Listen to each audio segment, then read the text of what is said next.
Welcome back, everyone. Today I'm going to be ranking the films of Sergio Leone, one of, if not the greatest Western director of all time, probably only second to John Ford, and definitely the best spaghetti Western director of all time. I can't wait to talk about his films today. He only directed 7, so the video is going to be a little bit shorter today, but all the films he made are spectacular, with the exception of maybe the number 7 pick, The Colossus at Rhodes. Now, if you're into ancient history, if you're into big sets and cool costumes, this film might be for you. But if not, I can't recommend it to everybody. It did come out in 1961.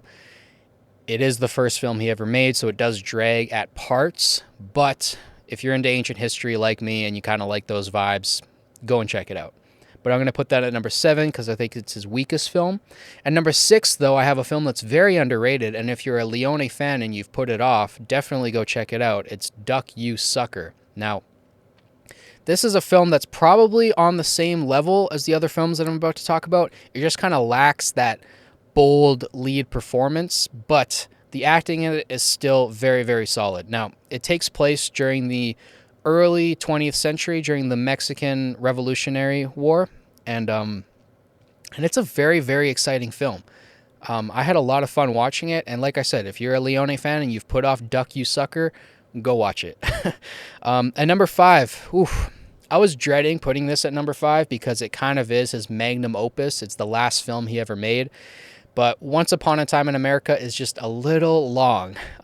When I first watched it, I watched the director's or the extended cut. I can't remember, but it was almost 4 hours long, and that is not going to be accessible to most people. Now, if you plan to watch it in 2 parts, like you watch the first 2 hours, first hour and a half, and then you watch the second half of the film, I think that might be the best way to go for most people. But it is a big commitment to sit down for 4 hours for a film that is, all things being said, a little bit slower, but what I will say about this film is you get tremendous acting performances by Robert De Niro, Joe Pesci, James Woods, a very young Jennifer Connelly. So many amazing actors in this and so many great performances. And it does tell a story that spans about 30 years. So it does need that time to tell the story that it does. But yeah, if it was a little bit shorter, a little bit more concise, it would probably be a bit higher on my list. But I'm going to put Once Upon a Time in America at number 5.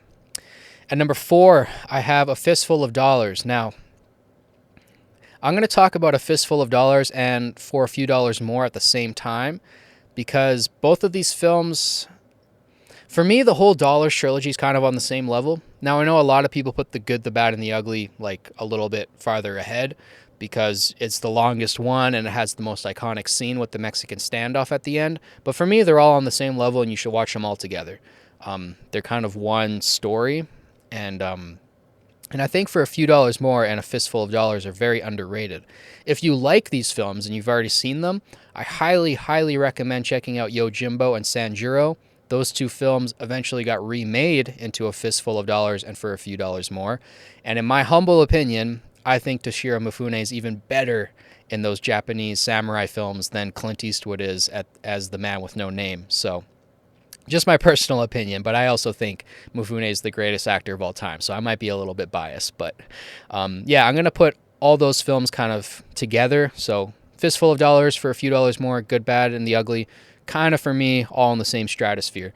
There's one film that he's made, though, that I would put number 1 that I think is better than that trilogy. I think it's the best Western film I've ever seen in my life, and it's Once Upon a Time in the West. Now, there's a couple reasons why I love this film so much. One is because it is very compact and concise for being almost 3 hours long. I think it's 2 hours and 45 minutes, somewhere around there.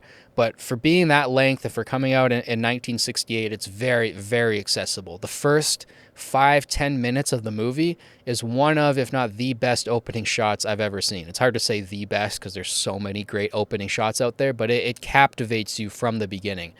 And there's so many great performances in this. I mean, you have Claudia Cardinale, you have Henry Fonda, you have Jason Roberts, you have Charles Bronson. I mean, the cast is so stacked and everybody is at their peak in this movie. And it's just to me, it's the best Western story ever told. So I have it number one, but I would love to hear from you guys in the comments. Do you guys think the Dollar Trilogy is the best thing he did? Do you guys think Once Upon a Time in America is the best thing he did?